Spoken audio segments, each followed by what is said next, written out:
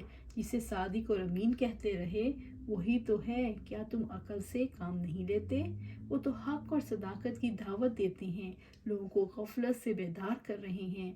رب العزت نے فرمایا وَمَا صَاحِبُكُم بِمَجْنُون، اور تمہارا ساتھی ہرگز کوئی دیوانہ نہیں۔ التکویر آیا 22۔ کیا قریش کو یقین تھا کہ آپ صلی اللہ علیہ وسلم مجنون ہیں؟ قریش جانتے تھے یہ جھوٹ ہے۔ وہ دعوت آپ صلی اللہ علیہ وآلہ وسلم لے کر آئے ہیں سچی ہے۔ وہ اس کلام کو سننے کے لیے چھپی کوشش کرتے تھے۔ سیرت بن ہشام میں لکھا ہے کہ ابو سفیان اور ابو جہل کا مشہور واقعہ ملتا ہے۔ ابو جہل اور ابو سفیان احنس تینوں اپنی اپنی جگہ چل پڑے تاکہ آپ صلی اللہ علیہ وسلم کا کلام سنیں، جبکہ آپ رات کے وقت گھر میں نماز کے دوران تلاوت فرماتے تھے۔ ہر شخص ایک جگہ بیٹھ گیا اور قرآن کی تلاوت سے لطف اندوز ہوتا رہا۔ ان میں سے کسی کو بھی دوسرے کے بارے میں خبر نہ تھی۔ وہ رات کے وقت کلام الہی سنتے رہے یہاں تک کہ فجر طلوع ہو گئی۔ جب وہ واپس ہونے لگے تو یہ سب ایک دوسرے سے راستے میں مل گئے۔ انہوں نے ایک دوسرے کو سخت سست کہا اور ایک دوسرے سے کہا اگر کسی شخص نے دیکھ لیا تو وہ بھی ان سے متاثر ہو جائے گا۔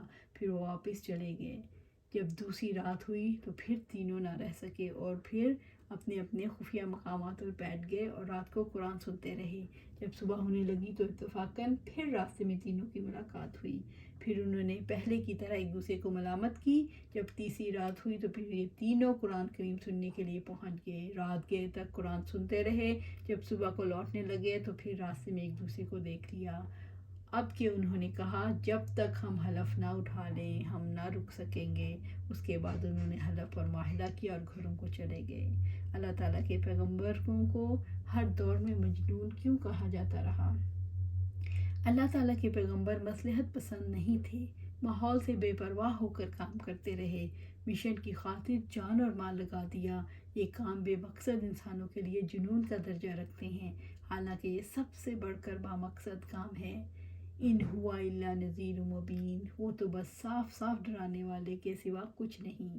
محمد صلی اللہ علیہ وسلم تو صاف صاف اس چیز کی طرف بلاتے ہیں جو سب کے لیے نفع مند ہے، جو انہیں برے عذاب سے بچا سکتی ہے، جس سے انہیں ایسا ثواب ملے کہ ہمیشہ کے لیے جنت میں داخل ہو کر اپنی کامیابی پالیں۔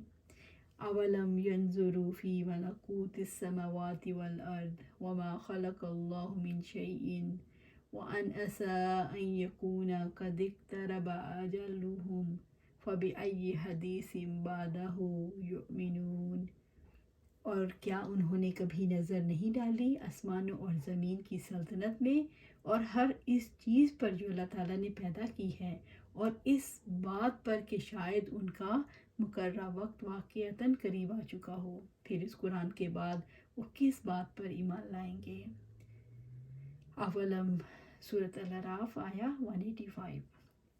اولم ینظروا، کیا انہوں نے غور و فکر نہیں کیا؟ رب العزت نے آسمان اور زمین کی بادشاہت پر غور و فکر کرنے کی دعوت دی ہے۔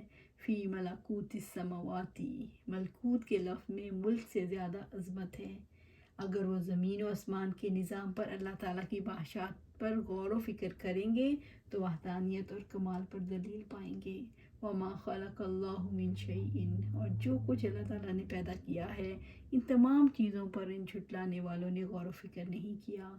اسی طرح وہ ان تمام چیزوں میں غور و فکر کریں، کیونکہ کائنات کے تمام اجزاء اللہ تعالیٰ کی ذات، اس کی قدرت، اس کی حکمت اور اس کی بے قرار رحمت، اس کے احسان، اس کی مشیت، اس کی اور ان کی عظیم صفات پر سب سے بڑی دلیل ہے، جو اس حقیقت پر دلالت کرتی ہے کہ وہ اکیلا خالق ہے، وہ اکیلا معبود ہے، وہ اکیلا پاکیزگی کا مستحق اور واحد محبوب ہے۔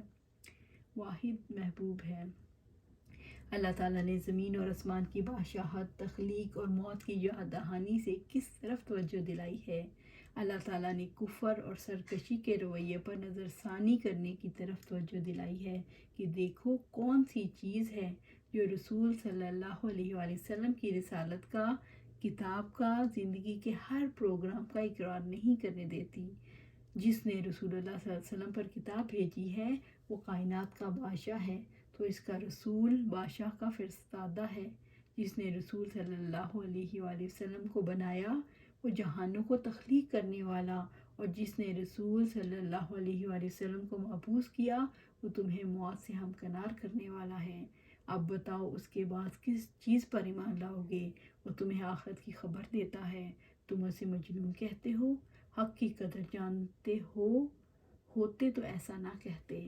وَأَنْ عَسَىٰ أَن يَكُونَ قَدِ اقْتَرَبَ أَجَلُهُمْ، اور اس بات پر کہ شاید ان کا مقررہ وقت قریب آ چکا ہو۔ وہ اپنے حالات میں غور و فکر کریں اس سے پہلے کہ زندگی کی شمع گل ہو جائے۔ کہیں ایسا نہ ہو کہ شرک اور کفر پر ہی موت آ جائے، کہیں ایسا نہ ہو کہ غفلت اور اعراض میں ہی دنیا کو خیر بات کہہ دیں اور اپنی غلطیوں کا تدارک کرنے کا موقع نہ ملے۔ فَبِأَيِّ حَدِيثٍ بَعْدَهُ يُؤْمِنُونَ، پھر اس قرآن کے بعد وہ کس بات پر ایمان لائیں گے؟ محمد صلی اللہ علیہ وسلم کے ڈراوے کے بعد اور کون سی تنبیہ ان کے پاس آئے گی؟ اگر اس کتاب پر جو محمد صلی اللہ علیہ وآلہ وسلم اپنے رب کی طرف سے لے کر آئے اس کی تصدیق نہیں کریں گے تو وہ کون سی کتاب آئے گی جس کی وہ تصدیق کریں گے؟ اللہ تعالیٰ کی دھمکیوں اور ڈراؤں کے بعد یہ کس ڈراوے پر ایمان لائیں گے؟ کیا وہ دجال پر اور باطل پر ایمان لائیں گے؟ استغفر اللہ۔ اللہ سبحانہ تعالیٰ سے دعا ہے کہ ہمیں سیدھا صراط مستقیم پر چلا دے، قرآن و سنت کے مطابق زندگی گزاریں اور اس پر استقامت عطا فرما۔ آمین یا رب العالمین۔